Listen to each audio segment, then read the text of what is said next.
पिछली वीडियो में अपना चैप्टर 5 कंप्लीट हो चुका है और आज से अपन नया चैप्टर स्टार्ट करेंगे, चैप्टर 6, जिसका नाम है लाइंस एंड एंगल्स। तो इस वीडियो में मैं आपको कुछ इंट्रोडक्शन बताऊंगा, कुछ इंपॉर्टेंट पॉइंट्स बताऊंगा जो कि एक्सरसाइज 6.1 के क्वेश्चंस को सॉल्व करने में आपकी हेल्प करेगा। अगर पिछले चैप्टर का कोई वीडियो आपसे मिस हो गया हो तो इस वीडियो के डिस्क्रिप्शन बॉक्स में आपको पिछले सारे एक्सरसाइज का लिंक मिल जाएगा, पिछले चैप्टर का लिंक मिल जाएगा। आप जाके उन वीडियोस को देख सकते हो। और अगर आपको किसी क्वेश्चन में कोई डाउट होता है तो वीडियो के डिस्क्रिप्शन बॉक्स में ही आपको मेरा ईमेल एड्रेस भी मिल जाएगा, जिसमें आप मेरे से ईमेल में कांटेक्ट करके अपने डाउट्स को क्लियर कर सकते हो। इन केस अगर आपको ईमेल करना नहीं आता है तो उसके लिए भी मैंने वीडियो बना रखा है, ईमेल ट्यूटोरियल का वीडियो है, उसका लिंक भी आपको वीडियो के डिस्क्रिप्शन बॉक्स में मिल जाएगा। आप उन वीडियोस को देखकर ईमेल करना सीख सकते हैं। फिर जब आप ईमेल करना सीख जाओ तो जो भी डाउट आपको पूछना हो वो आप एक पेपर में लिख लीजिए। साथ में उस पेपर में ये मेंशन कर दीजिए कि वो जो डाउट है वो कौन से क्लास का है, कौन से चैप्टर का है और आपका नाम क्या है। उसके बाद उस पेपर का फोटो खींच के आप मेरे को ईमेल कर दीजिए, तो आपके डाउट को क्लियर करने के लिए मैं वीडियो बना दूंगा। और जरूरत पड़ी तो मैं आपसे व्हाट्सएप नंबर भी शेयर कर दूंगा ईमेल में ही, ताकि आप मेरे से व्हाट्सएप में मैसेज करके या वीडियो कॉल करके भी अपने डाउट्स को क्लियर कर सकते हो। तो आज से अपन स्टार्ट करेंगे एक्सरसाइज 6.1। तो इस वीडियो में मैं आपको कुछ इंपॉर्टेंट पॉइंट्स बता देता हूं। चलिए व्हाइट बोर्ड की तरफ चलते हैं और देखते हैं कौन कौन से वो इंपॉर्टेंट पॉइंट्स हैं। तो चैप्टर का अपना जो नाम है लाइंस एंड एंगल्स, इन दोनों का मतलब आप जानते ही हो, बताने की जरूरत नहीं है। तो लाइंस और एंगल्स में हम लोग क्या पढ़ने वाले हैं? इस लाइंस और एंगल्स में हम लोग बहुत सारी चीजें पढ़ेंगे जो कि आपके हायर क्लासेस में आपके बहुत काम आएगा। एक्चुअली जो क्लास 9th है इसमें आप जो चीज भी पढ़ो, सिर्फ मैथ्स में ही नहीं, बाकी सब्जेक्ट में भी आप जो चीज भी पढ़ते हो वो आपका बेस क्लियर करता है, आपका बेस स्ट्रॉन्ग करता है। इन बेस के दम पे ही आप आगे चल के हायर क्लासेस में बड़ी चीजों को या फिर इनसे एडवांस चीजों को पढ़ते हैं। तो एडवांस चीज को पढ़ने के लिए आपको बेस जरूर पता होना चाहिए, इसलिए आपके बेस को क्लियर करने के लिए यहां पर हर चीज के बारे में बताया जा रहा है। अब जो लाइंस और एंगल्स आप पढ़ रहे हो ये सारी चीजें आप पिछले क्लासेस में भी पढ़ चुके हो, लेकिन यहां पर थोड़ा सा एडवांस चीज आप पढ़ोगे, थोड़ा सा ज्यादा चीज आप पढ़ोगे। ठीक है, तो लाइंस और एंगल्स क्या होता है? लाइंस का मतलब आपको पता है कि एक ऐसी स्ट्रेट लाइन जो इनडेफिनेटली आप उसका एक्सटेंड कर सकते हो, जिसका कहीं पर एंड नहीं होता है। ये है लाइन जिसका एंड कहीं पर नहीं होता है। इसके बारे में कैसे पता चलता है कि इसके दोनों एंड में आपको एरो मिलेगा, इसका मतलब इसको आप दोनों डायरेक्शन में और एक्सटेंड कर सकते हो। लाइंस के बाद आता है लाइन सेगमेंट। तो जो लाइन सेगमेंट है वो एक लाइन का पार्ट भी होता है। इसको आप कैसे पता कर सकते हो कि इसके दो एंड पॉइंट्स होते हैं, या फिर आप इसको अलग से भी इस तरह से रिप्रेजेंट कर सकते हो, इसके दो एंड पॉइंट होंगे। लाइन और लाइन सेगमेंट में यह फर्क होता है कि लाइन में आप इनडेफिनेटली उसको एक्सटेंड कर सकते हो, लेकिन जो लाइन सेगमेंट होता है उसका एक फाइनाइट लेंथ होता है। ठीक है, तो ये हो गया लाइन और ये हो गया लाइन सेगमेंट। ठीक, लाइन और लाइन सेगमेंट के बाद में एक और चीज होता है रे। रे का एक एंड पॉइंट होता है और दूसरे साइड में वो कितना भी उसको एक्सटेंड किया जा सकता है। ठीक है, तो इसको बोला जाता है रे। तो ये सब चीजें आप प्रीवियस क्लासेस में पढ़ चुके हो और ये सब चीज केवल आपको रिकॉल ही करना है, क्योंकि इन्हीं के बेस पे पूरा एक्सरसाइज बना हुआ है। ठीक है, रे के बाद अगर आप देखोगे तो आते हैं कोलिनियर पॉइंट पे। कोलिनियर पॉइंट क्या होता है? ऐसे तीन पॉइंट जो एक स्ट्रेट लाइन पे बसे हो उसको कोलिनियर पॉइंट बोला जाता है। जो एक ही लाइन पे आ रहे हो उनको कोलिनियर पॉइंट बोला जाएगा। इसके बाद आता है नॉन कोलिनियर पॉइंट। ठीक है, तो नॉन कोलिनियर पॉइंट क्या होगा? ऐसे पॉइंट्स जो कि एक ही लाइन पे नहीं आ रहे हैं, जो अलग अलग लाइन पे आ रहे हैं। ठीक है, इस तरीके से आप ले सकते हो, सब अलग अलग जगह है। इसका लाइन ये होगा, इसका लाइन ये। जो पॉइंट्स एक लाइन पे नहीं आ रहे हैं उनको कोलिनियर बोला जाता है, और कोलिनियर पॉइंट के लिए नॉन कोलिनियर बोला जाता है। और कोलिनियर और नॉन कोलिनियर पॉइंट्स के लिए आपको कम से कम 3 पॉइंट का होना जरूरी है, क्योंकि अगर आप 2 पॉइंट्स को लेते हो तो ये 2 पॉइंट्स तो हमेशा एक लाइन में ही आएंगे। ठीक है, 2 पॉइंट्स हमेशा एक लाइन में ही आएंगे, इसलिए वो हमेशा कोलिनियर ही कहलाएंगे।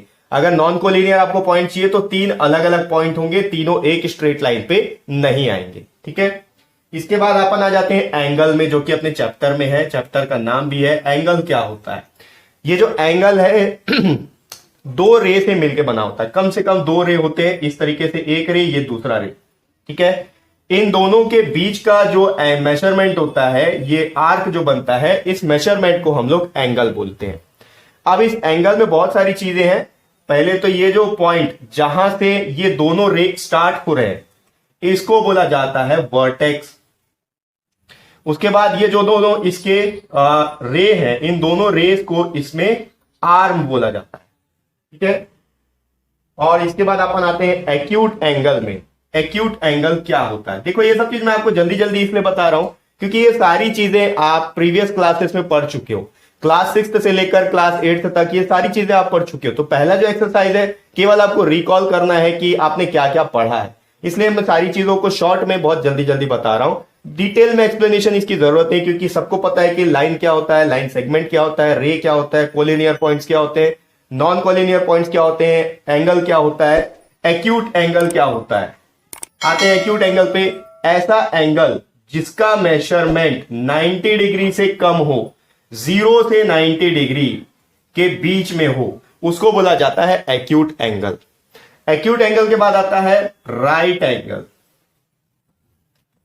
ऐसा एंगल जिसका मेजरमेंट एग्जैक्ट 90 डिग्री हो, उसको बोला जाता है राइट एंगल। राइट एंगल के बाद में आता है ऑब्ट्यूस एंगल। ऑब्ट्यूस एंगल किसको बोला जाता है?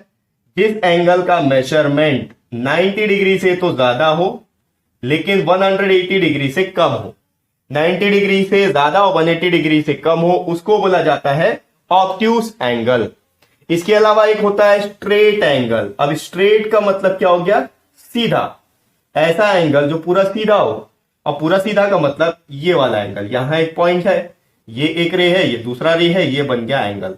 इस एंगल को बोला जाएगा स्ट्रेट एंगल। और इस एंगल का मेजरमेंट हमेशा एग्जैक्ट 180 डिग्री होता है। अब जो एंगल 180 डिग्री से ज्यादा बड़ा हो, जैसे कि आप इस एंगल को ले लो, ये तो अगर आप इस मेजर करोगे तो ये आपको एक्यूट एंगल मिलेगा, 90 डिग्री से कम मिलेगा। लेकिन वहीं पर अगर आपको ये वाला एंगल अगर मेजर करना हो, पीछे वाला एंगल, तो इसको हम लोग बोलते हैं रिफ्लेक्स एंगल। क्योंकि ये जो एंगल है ये 180 डिग्री से बड़ा होगा और 360 डिग्री से कम होगा। 180 डिग्री से ज्यादा, 360 डिग्री से कम, उसको बोला जाएगा रिफ्लेक्स एंगल। ठीक है, कुछ और पॉइंट्स हैं, पहले मैं इन सबको रब कर लेता हूं, फिर आपको वो भी बताता हूं। अब अपन देखते हैं पेयर्स ऑफ एंगल। एंगल के बारे में तो आपको पता चल गया क्या होता है। पेयर्स ऑफ एंगल ये क्या होता है? जब किसी एंगल का पेयर बन जाए तो उसको पेयर बोलेंगे, पेयर ऑफ एंगल। अब पेयर ऑफ एंगल के भी कई टाइप्स होते हैं। पहला होता है एडजेसेंट एंगल। अब एडजेसेंट एंगल के बारे में भी आप पिछले क्लासेस में पढ़ चुके हो, एक बार रिवाइज कर लेते हैं। सपोज इस तरीके का एंगल है, ठीक है, यहां पर ये एक एंगल हो गया और ये दूसरा एंगल हो गया। तो यहां पर आपको दो एंगल दिखाई दे रहे हैं। तो एडजेसेंट एंगल किसको बोलेंगे?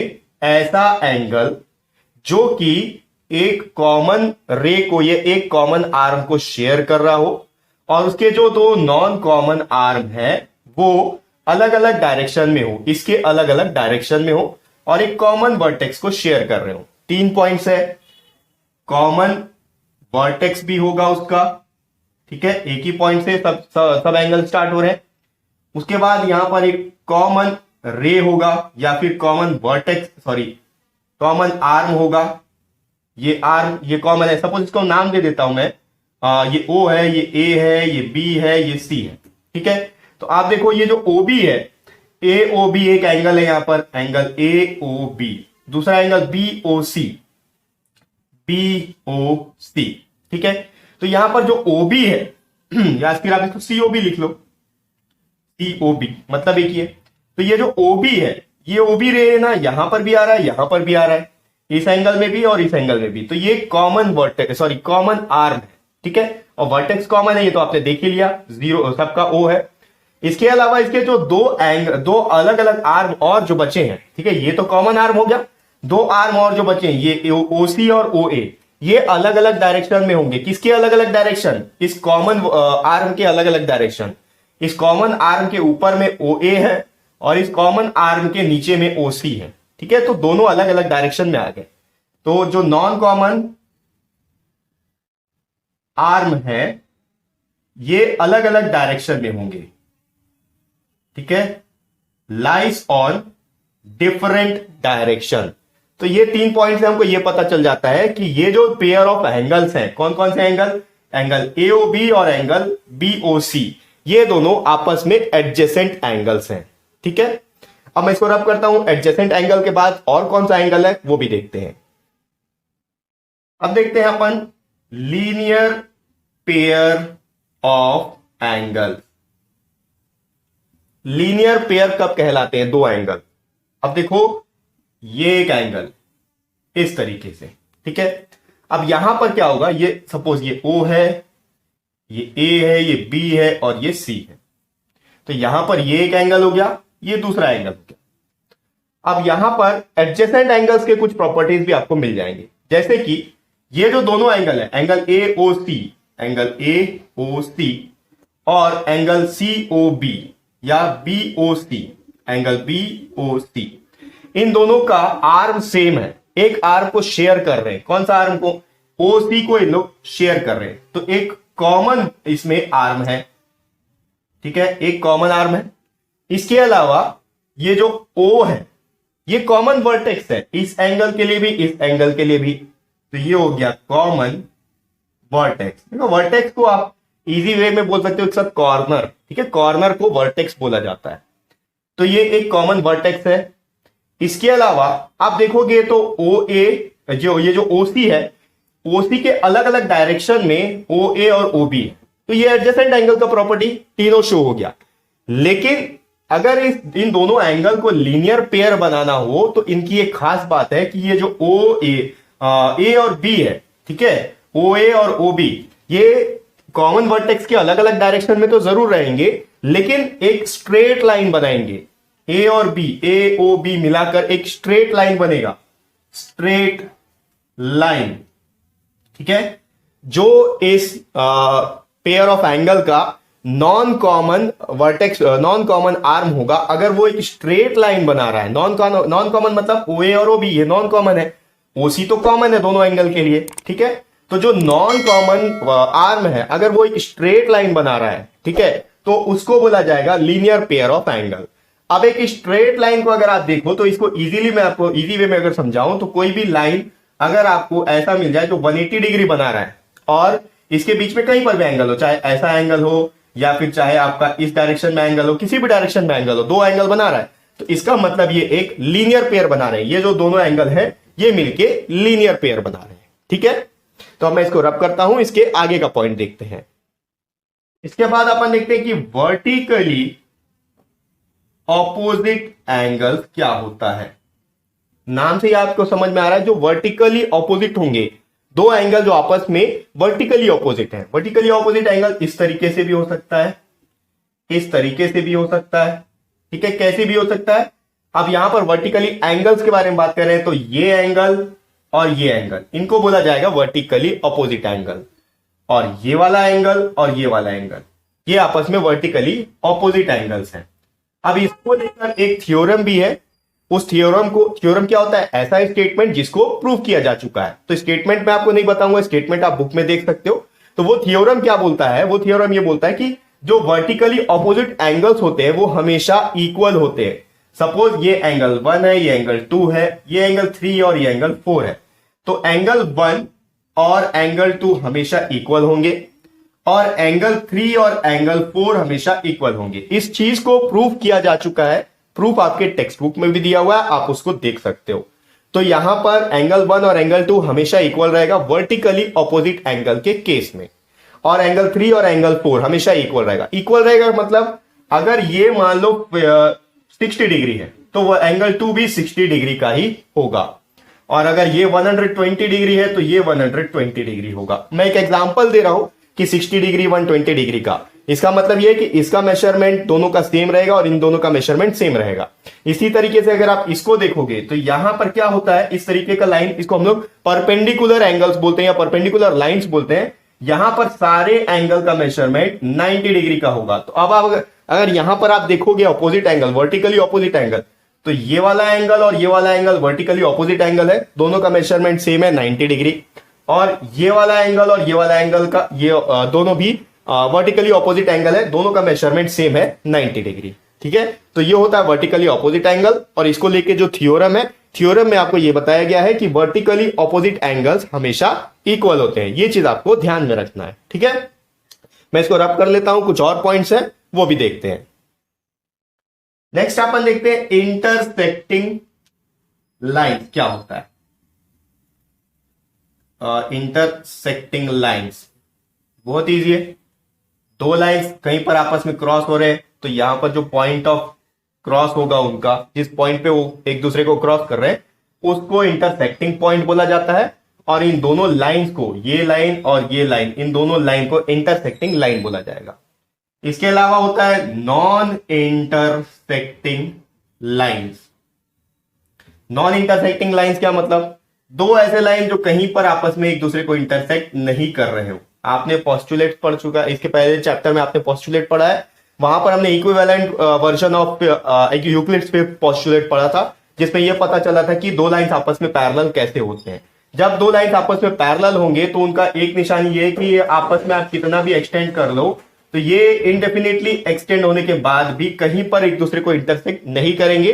साथ में एक चीज होता है कि इन दोनों का लाइन का जो डिस्टेंस होता है ये थ्रू आउट सेम रहेगा। इनडेफिनेटली आप कहीं भी नाप लोगे तो अगर यहां 2 सेंटीमीटर है तो यहां भी 2 सेंटीमीटर का ही डिस्टेंस रहेगा।